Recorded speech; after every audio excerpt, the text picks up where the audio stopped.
What about a narc being really disgusted with a good person though? What about that? You come to the right place. Welcome to my channel where I peacefully fuck up your illusion and where the truth only hurts when you live a lie. That disgusted feeling is projection. A lot of narcissistic people are actually disgusted with themselves. What they will do, they'll date somebody to distract themselves from themselves. That's why a lot of time when you date one, you can't do the mirror effect on them. You can't do something back to them as a mirror effect and say, see, this is how I feel when you do it to me. It's like putting a vampire in a mirror, only this is a spiritual one. But sometimes deep admiration can't be expressed properly from a person who got a lot of hurt stacked on them, so it becomes disgusted. That's why be wary of the person saying, I don't know what about that person, I just don't like them. Yo, why don't you like them, chief? I don't know, it's just something about them. Kind of like being that little boy on the playground who didn't know how to express his crush for the girl, so actually he did it by picking on her. Yeah, I did shit like that when I was in kindergarten. Like literally when I was in kindergarten, I used to.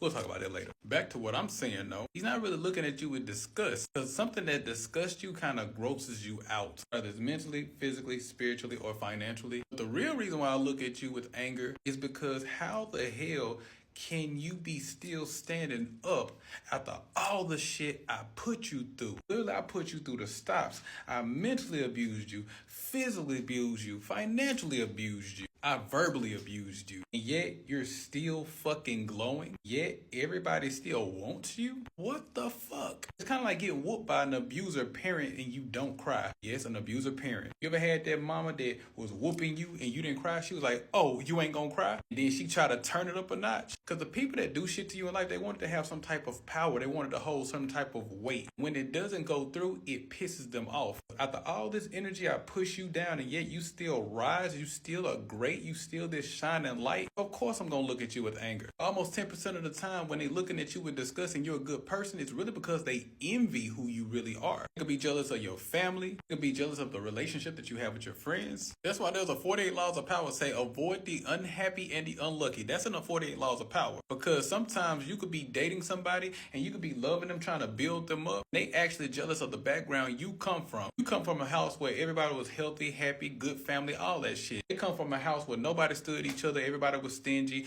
abusers everywhere. And then you bring them to your life and try to show them paradise, and then next thing you know, they envious of you about where you came from. In closing, sometimes people hate for you stems from how much other people love you, for those who need it.